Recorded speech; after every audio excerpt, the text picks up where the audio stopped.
आधुनिक अधिशोषण सिद्धांत, modern absorption theory. अभी थोड़ी देर पहले हम लोगों ने अधिशोषण सिद्धांत के विषय में पढ़ा। अब आधुनिक अधिशोषण सिद्धांत के विषय में देखते हैं। इस सिद्धांत में माध्यमिक यौगिक सिद्धांत व अधिशोषण सिद्धांत दोनों को समावेशित किया, अपने में मिला के रखा, माने दोनों का एक सम्मिलित रूप है। इस सिद्धांत के अनुसार उत्प्रेरक अभिकारकों के साथ अभिक्रिया से बनने वाले अधिशोषित माध्यमिक यौगिक के लिए पृष्ठ सतह प्रदान करता है। माना दो अभिकारकों A व B के बीच एक अभिक्रिया उत्प्रेरक यक्स की उपस्थिति में हो रही है। तो ये रिएक्शन दिया गया है A+B एरो उत्पाद, और एरो के ऊपर लिखा गया है उत्प्रेरक यक्स। इस अभिक्रिया की क्रियाविधि को इस सिद्धांत के अनुसार निम्नलिखित पदों में स्पष्ट किया जा सकता है। इसके लिए अलग अलग पद या स्टेप दिए गए हैं। स्टेप फर्स्ट है ए व बी उत्प्रेरक यक्स की सतह पर भौतिक या रासायनिक अधिशोषण कर माध्यमिक अधिशोषित यौगिक बनाते हैं। सबसे पहले ए और बी, ए तथा बी जो अभिकारक हैं, ये उत्प्रेरक की सतह पर भौतिक या रासायनिक अधिशोषण कर लेते हैं, जिसके फलस्वरूप एक माध्यमिक अधिशोषित यौगिक बनाते हैं। चूँकि अधिशोषण ऊष्माक्षेपी होती है, अतः प्राप्त माध्यमिक अधिशोषित यौगिक की देहली ऊर्जा तल सामान्य माध्यमिक यौगिक के देहली ऊर्जा तल से कम होता है।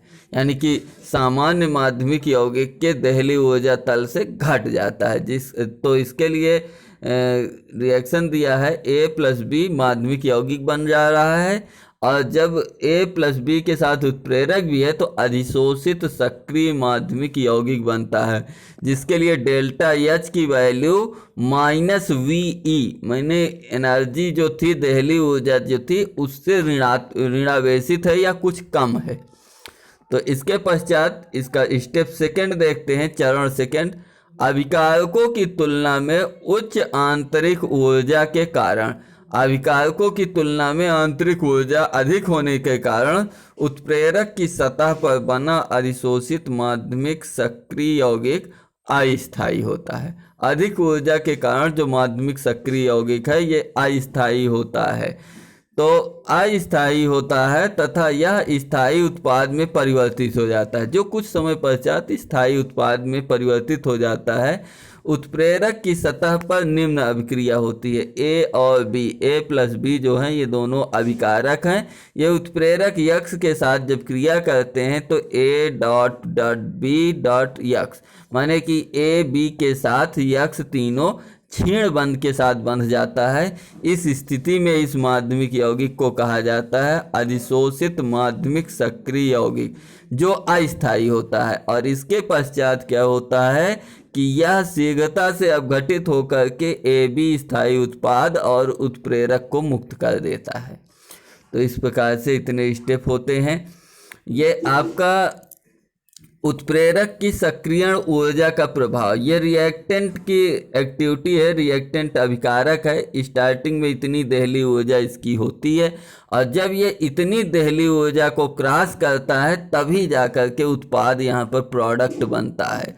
तो ये फॉरवर्ड रिएक्शन में क्या होता है, अनकैटेलाइज्ड एक्टिवेटेड कॉम्प्लेक्स, ऊपर लिखा हुआ है अनकैटेलाइज्ड, जब कोई कैटलिस्ट ना हो तब एक्टिवेटेड कॉम्प्लेक्स इतनी एनर्जी पर बनता है। यहाँ तक कि जब इतनी एनर्जी हो, इस एनर्जी बैरियर को क्रॉस करता है तभी उत्पाद बनता है।